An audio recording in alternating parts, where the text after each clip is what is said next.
It is the morning of June 9th, 1944. 3 days after the largest amphibious invasion in human history has torn a bloody gash in the coastline of Normandy. In his mountain retreat at the Berghof, Adolf Hitler, the architect of a world war, faces a decision that will determine the fate of his empire. His generals are frantic. The Allied beachhead is fragile, a tenuous foothold on Fortress Europe. If they strike now with everything they have, they can drive the invaders back into the sea. The weapon they need is ready. A coiled spring of steel and fury. 15 elite Panzer divisions, the iron heart of the Wehrmacht, held in reserve near Pas-de-Calais, 150 miles away. The order to move them is a single sentence away. But Hitler hesitates. His eyes scan a report that has just arrived, rushed from the chaos of Berlin. It is not from one of his field marshals. It's not an analysis from his general staff. It is a radio intercept, a frantic 2-hour-long message from a single spy in England, an agent codenamed Arabelle. The message is a warning, a plea. Normandy, the spy insists, is a trick, a colossal diversion. The real invasion, an army of over 500,000 men led by the fearsome General Patton, is still coming, and it will strike at Pas-de-Calais. The panzers must not move. They must wait. History tells us what happened next. Hitler, a man who trusted his own intuition above all else, chose to believe the spy. The panzers stayed put. The Normandy beachhead held. The war in Europe would be won by the Allies. But this raises the central mystery of D-Day, a question that has haunted military historians for decades. Why? Why did the entire German High Command in the most critical 72 hours of the war stake the future of the Third Reich on the word of a single unseen agent? The answer is one of the most audacious, improbable, and transformative stories of the entire Second World War. It is the story of how the most decisive weapon on D-Day wasn't a tank, a battleship, or a bomb. It was a perfectly crafted lie, delivered by an amateur who broke every rule in the book. This is the story of the man they called Garbo, and the illegal radio transmission that saved the Allied invasion. The popular history of D-Day is a saga of industrial might and human courage. It's a story we know well, etched into our collective memory by grainy black-and-white footage in Hollywood epics. We see the vast armada of over 5,000 ships, a floating city of steel stretching from horizon to horizon. We see the paratroopers silhouetted against a pre-dawn sky, dropping behind enemy lines. We see the landing craft, their ramps crashing down into the blood-tinged surf of Omaha, Utah, Gold, Juneau, and Sword. It is, by all accounts, the Great Crusade, a righteous tide of men and machines launched to liberate a continent, and this narrative is true. The logistical scale of Operation Overlord was, and remains, breathtaking. It was a victory of planning, of production, of sheer overwhelming force. But this story, the myth of inevitable victory through brute strength, is dangerously incomplete, because it ignores the terrifying reality that on June 6, 1944, the entire Allied enterprise was balanced on a knife's edge. It ignores the shark in the water. That shark was the German 15th Army and the elite Panzer divisions held in reserve. While the German forces in Normandy were formidable, they were largely static infantry divisions. The real teeth of the German military machine were its mobile armored units. These divisions, hardened by years of brutal combat on the Eastern Front, were a rapid reaction force capable of moving hundreds of miles in a matter of days. If they were unleashed on the Allied beachheads in the first week, before the invaders could land their own heavy armor and consolidate their positions, the result would have been a slaughter. The invasion could have failed. The entire Allied strategy, therefore, depended not just on landing troops, but on convincing the Germans to keep their most powerful weapon locked in its cage. To do this, they needed to sell the Germans a lie so vast and so convincing that it would override all military logic. The lie was this: Normandy was a feint. The real invasion was aimed at the Pas-de-Calais. From a strategic perspective, this was the only thing that made sense to the German High Command. The Strait of Dover, the channel separating Calais from England, was only 21 miles wide. It was the shortest sea route, allowing for a faster turnaround of ships and a more direct supply line. It was closer to Germany's industrial heartland, the Ruhr Valley. It offered the quickest, most direct path to Paris and Berlin, Every textbook, every war game, every German general, including the brilliant Field Marshal Erwin Rommel, charged with defending the coast, was convinced that Calais was the true target. Normandy, with its wide beaches and greater distance, was considered a tactical sideshow. To reinforce this belief, the Allies mounted Operation Fortitude, the largest and most complex deception campaign in military history. In the fields of Kent and East Anglia, directly opposite Calais, they built a phantom army, a ghost force called the 1st United States Army Group, or FUSAG. This army was made of rubber and canvas. Inflatable Sherman tanks, so light a few men could lift them, were parked in neat rows visible to German reconnaissance planes. Plywood landing craft crowded the harbors of Dover. An army of carpenters and set designers constructed fake barracks, fuel dumps, and railway lines. But physical props were not enough. A phantom army needs a phantom commander, and the Allies chose the one general the Germans feared above all others, George S. Patton. Old Blood and Guts, America's most aggressive and successful field commander, was publicly placed in charge of this fictional force. His movements were tracked, his presence in southeast England widely publicized, all to lend credibility to the illusion. The Allies even filled the airwaves with a blizzard of fake radio traffic, thousands of coded messages between non-existent units, all painting a picture of a massive army preparing to strike at Calais. This was the grand stage. The props were in place, the actors positioned. But the Germans, and specifically their military intelligence service, the Abwehr, were not fools. They were a sophisticated organization skilled in the arts of espionage and analysis. They saw the inflatable tanks, they intercepted the radio chatter, but they needed confirmation. They needed a source on the inside. They needed human intelligence. They needed a trusted voice in Britain to look them in the eye and tell them, with absolute certainty, that what they were seeing was real. They needed someone to connect the dots and transform suspicion into certainty. They needed their top agent in Britain, a man they knew as Arabelle. The man the Germans called Arabelle, their most trusted asset, was not the product of a meticulous recruitment program. He was not a disaffected aristocrat or a high-ranking mole. He was a former chicken farmer from Barcelona named Juan Pujol Garcia. And in 1941, he was perhaps the last person on Earth you would pick to be a master spy. Pujol was an unimpressive figure by any conventional measure. Short, balding, with the restless energy that had seen him drift through a dozen failed careers. Cinema manager, hotelier, soldier in both armies of the Spanish Civil War. He possessed no military training, no intelligence connections, and a comical inability to even speak English. But he did possess two qualities that would prove far more valuable than any credential. A profound, burning hatred of fascism, born from his experiences in the Spanish Civil War, and a talent for imaginative deception that bordered on theatrical genius. Convinced he had a duty to contribute to the fight against Hitler, Pujol walked into the British Embassy in Madrid in early 1941 and offered his services as a spy. He was politely and then firmly shown the door. He tried again in Lisbon. The result was the same. To the polished, skeptical intelligence officers of MI6, he was a nobody, a crank, a man with no access and no credibility. They saw a liability, not an asset. A lesser man would have given up. But Juan Pujol was not a lesser man. Rebuffed by the Allies, he made a decision of such breathtaking audacity it seems torn from the pages of a spy novel. If the British wouldn't hire him to spy on the Germans, he would convince the Germans to hire him to spy on the British. He would become a German agent first, to prove his worth to the people he actually wanted to work for. In late 1941, he approached the Abwehr station in Madrid. Weaving a tale of being a fanatically pro-Nazi Spanish official, able to travel to London on government business, he sold them on his potential. The Germans, far less cautious than their British counterparts, took the bait. They gave him a crash course in spycraft, a bottle of invisible ink, a code book, and a stack of cash for expenses. They gave him a new name, Agent Arabelle. His mission was to go to England and build a network of informants. There was only one problem. Pujol couldn't get a visa for Britain. He never left the Iberian Peninsula.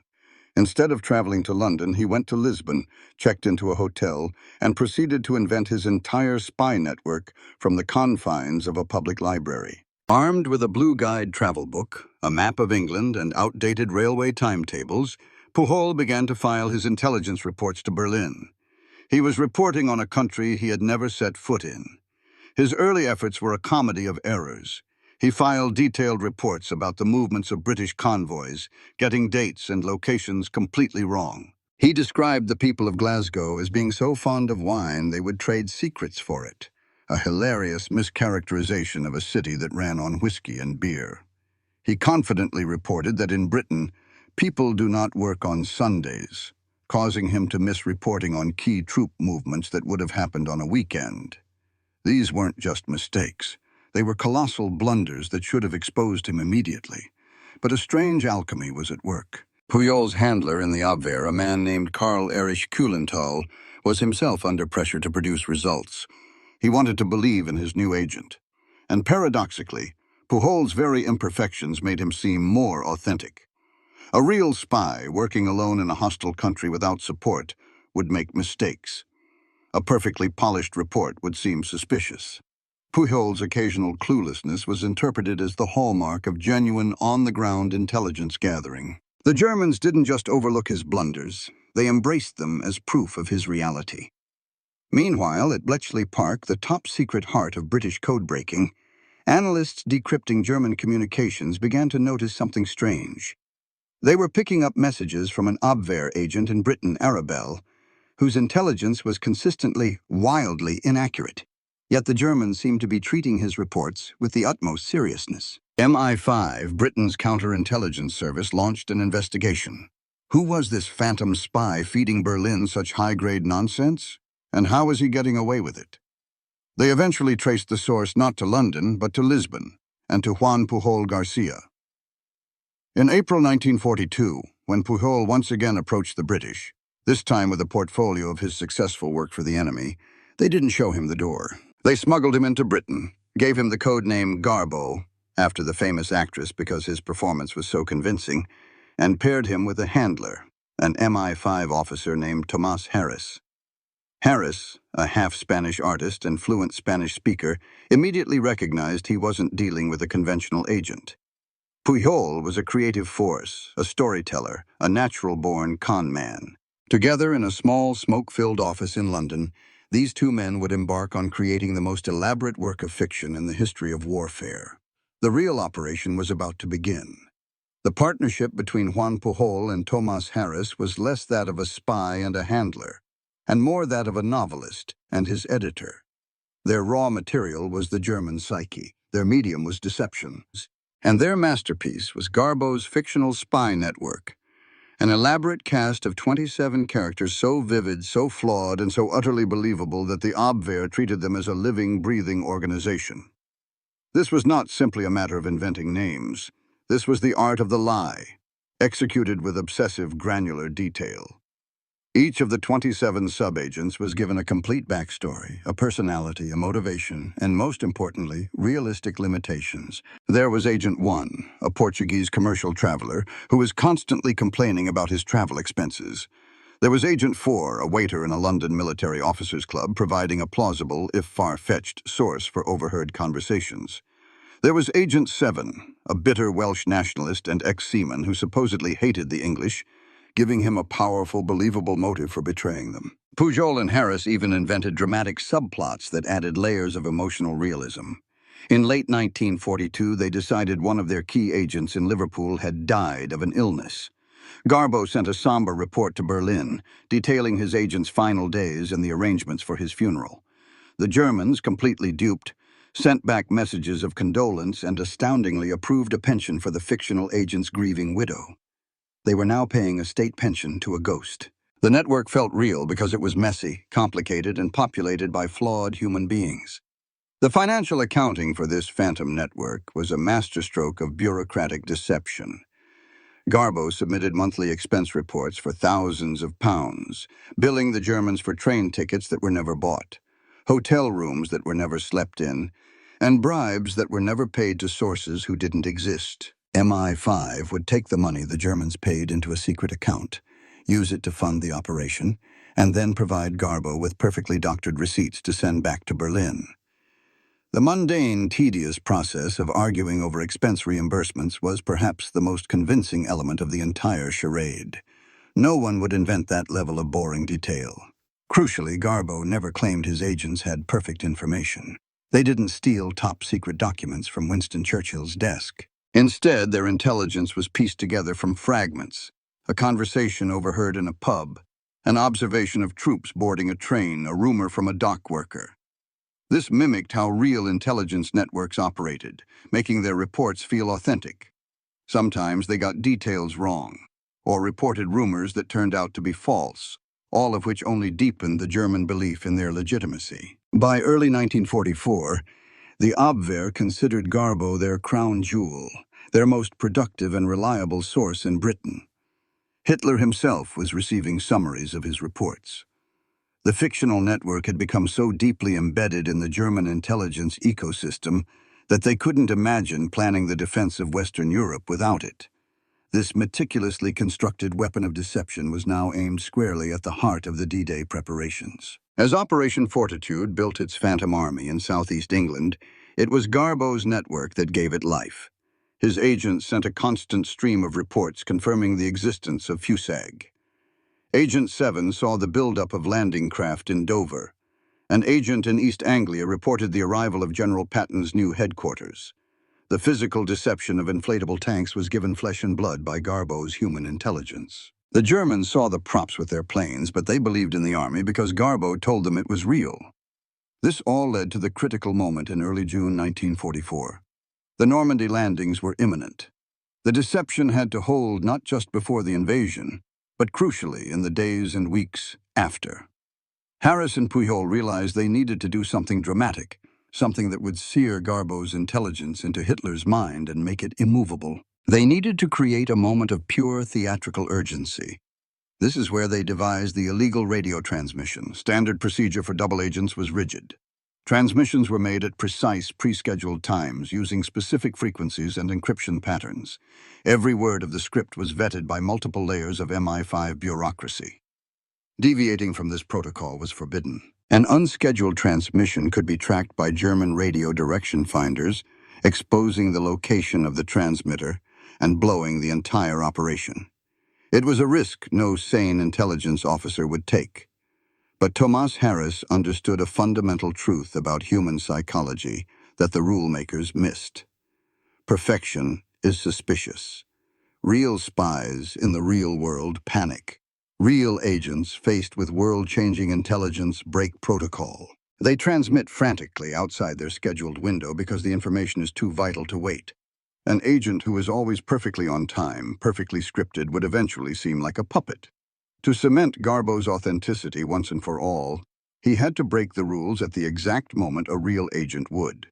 The plan was diabolically clever. In the hours just after the D-Day landings, Garbo's fictional radio operator, Agent 3, a supposedly loyal but slightly dim-witted Venezuelan living in Glasgow, would attempt to make an emergency, off-schedule transmission to Berlin.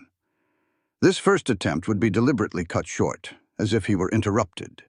This would prime the Germans, leaving them desperate with anticipation. What was the urgent news? Then, in the dead of night, at 3:00 a.m. on June 9th, the real transmission would begin. The timing was exquisite. It had to be late enough that Garbo could claim to have gathered reports on the Normandy landings, but early enough to influence the German decision on their Panzer reserves. And most cunningly, it had to arrive just too late to warn them about the Normandy landings themselves. Garbo needed to maintain his credibility. He would apologize profusely for his failure to warn them in time, blaming communication failures, thereby preserving his reputation for the much bigger lie he was about to tell. At precisely 3:00 a.m., the Morse code began to crackle across the channel. Garbo's message, transmitted over nearly 2 hours, was a masterpiece of psychological warfare. He opened with a frantic apology. He had tried desperately to warn them. The landings had begun. But, he insisted, his network had confirmed their worst fears. He painted a vivid picture. Agent 4 had overheard drunken American officers in a club, celebrating how the Germans had fallen for the Normandy diversion. Agent 7 had confirmed that the vast majority of Fusag's elite divisions in southeast England had not moved an inch. They were still there, poised and waiting. The message, running over 2,000 words, wove a tapestry of truth and fiction. It correctly identified several Allied units that had landed in Normandy. It used real military terminology and call signs that German signals intelligence could verify. These verifiable truths acted as anchors, lending credibility to the colossal lie at the message's core. That Normandy was a trap designed to lure the Panzer reserves away from Calais, after which Patton's 50-division-strong Fusag would deliver the true knockout blow. He concluded with a desperate plea to his handlers, urging them to get this intelligence to the highest levels before it was too late. Then, the radio went silent. The ripple effect was immediate and catastrophic for the Third Reich. The message was rushed from the radio masts to Berlin and from there to Hitler's headquarters. For Hitler and his high command, it was the ultimate moment of confirmation bias. It was exactly what they already believed. It was what all military logic dictated. Arabelle, their most trusted source, had just confirmed their own strategic assessment. The order was given. The 1st SS Panzer Division, the 12th SS Panzer Division, the Panzer Lehr, some 150,000 of Germany's best combat troops, were ordered to hold their positions around Pas-de-Calais. They would wait for an invasion that would never come. For 7 critical weeks, as Allied forces bled and died to expand their fragile foothold in Normandy, Germany's most powerful counterattack force sat idle, scanning the empty horizons of the English Channel, victims of a story told by a Spanish chicken farmer in a London office. The D-Day landings were a success, but the work of Agent Garbo was far from over. As the weeks dragged on into late June and July, and Patton's Phantom Army failed to materialize at Calais, even the credulous Germans began to have doubts. Uncomfortable questions started being asked in Berlin. Why hadn't the main invasion happened? Where were the 50 divisions Garbo had warned them about? The entire deception was at risk of unraveling. In this moment of crisis, Juan Pujol demonstrated his psychological genius once more. Instead of making excuses, he went on the attack. In a series of furious, indignant radio messages, he berated his German handlers. He accused them of incompetence and cowardice. He had risked everything, he fumed, to deliver his critical warning on June 9th. He had told them Normandy was a diversion. He had gift-wrapped the Allied strategy for them. And what had they done? Nothing. They had dithered. They had allowed the Allies to build up their forces in Normandy. The failure, he insisted, was not his intelligence. It was the German High Command's failure to act on his intelligence. It was a breathtakingly audacious psychological reversal. And it worked perfectly. Rather than blaming Garbo for being wrong, the Abwehr blamed themselves for being too slow. It was easier to believe they had misused good intelligence than to confront the mortifying reality that their entire intelligence apparatus in Britain was a sham, and that they had been comprehensively, catastrophically fooled.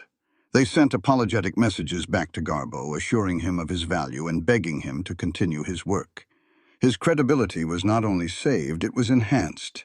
The ultimate testament to his success came on July 29, 1944. Juan Pujol Garcia received a message from his German handlers informing him that Adolf Hitler himself had personally awarded him the Iron Cross Second Class for his extraordinary services to the Third Reich.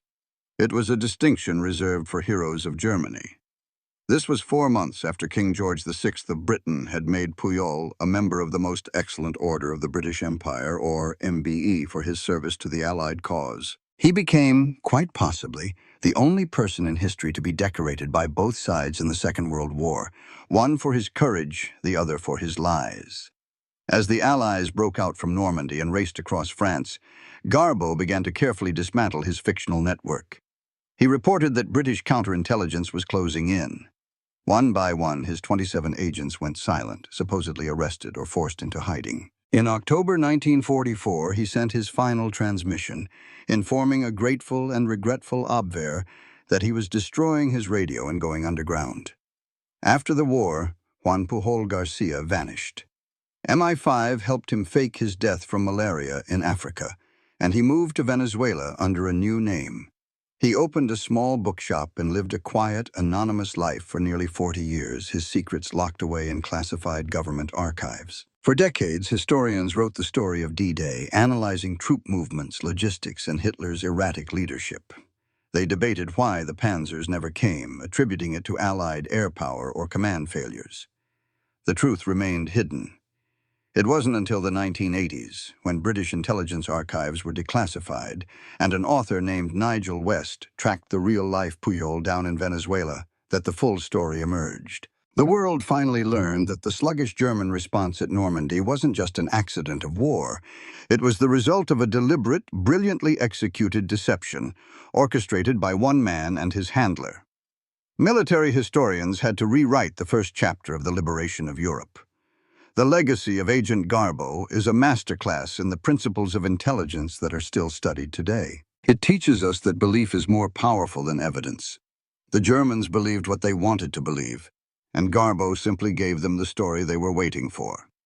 It teaches us that complexity creates credibility.